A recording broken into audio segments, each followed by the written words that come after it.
students, I welcome you to the online English class. I hope that you're fine and doing well in your studies. Today I am going to teach you the next topic in advanced writing skills, that is the story writing. So dear children, first let me introduce story in general.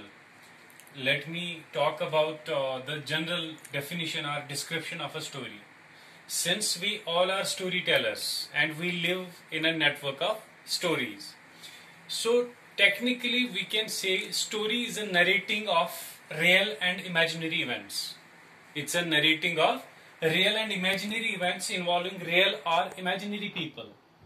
So it can be generally designed to entertain or to send a message across. So there are two purposes of this story. One is to entertain and second is to send a message across to the readers. And now this was all about the story in general. Now let me talk about the structure. Dear students, there is not a particular format or structure that is to be used for composing a story. But we'll talk about a general structure that's common in every sort of story. So as far as structure is concerned, let me talk about the first component, that is beginning. So beginning is the most important part of the story.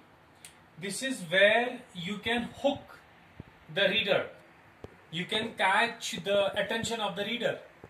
That's very, very important. And you might have seen that storytellers, story writers start with the sentence "once upon a time."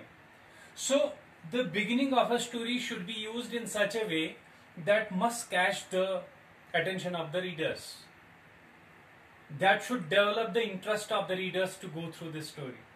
And number two is characterization, character introduction.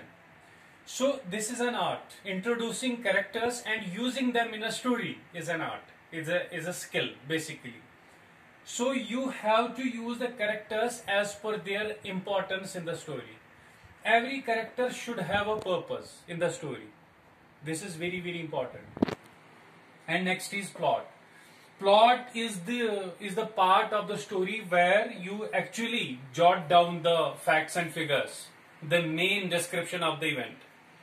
And every plot must have a conflict. And then you have climax or conclusion. That is very, very important part of the story. This is the part where you can solve the conflict. You can provide the solution. You can talk about the solution of the conflict. So dear students, these were the parts of a story. Now there are few important points which I want to make you aware of. Number one is title. There should be an appropriate, exciting or appropriate title is required to be used in the story. Then you have the accuracy of facts.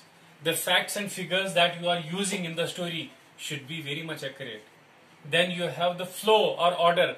Whatever you are going to put across the reader, or you can say whatever you are going to jot down in the story should have a proper flow, should have a proper logical order.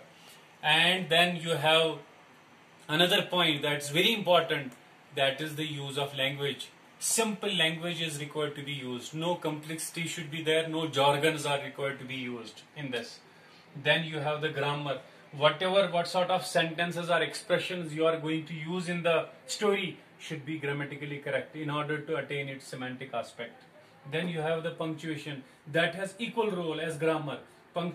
Every sentence used to be used in accordance with the proper punctuation. So there should be appropriate use of stops only to maintain semantics of the story, sentences in the story. Then you have vocabulary.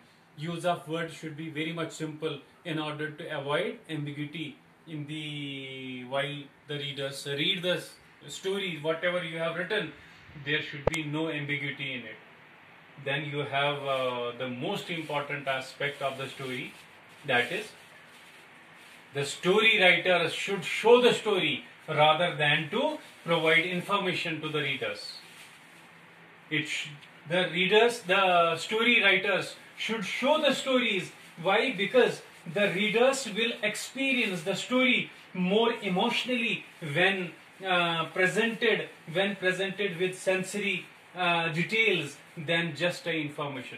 So they experience they experience the story more emotionally. That's why there is no need to provide the information. Whatever you are going to write, you have to show it as per the emotions and with the sensory appeal. That's how the readers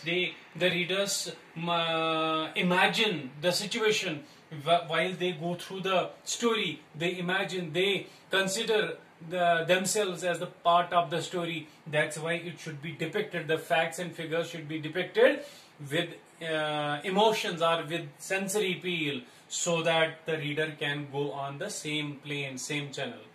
So I think it's enough for this video. I'll give you the PDF file. I'll give you the audio clip as well, wherein you'll come across, you'll see all the further details, and I hope that they'll also help you. This video is also much more than what you are expecting in other things also, so it will definitely satiate you. I hope that you will be able to compose any sort of story from today onwards. Thank you very much. God bless.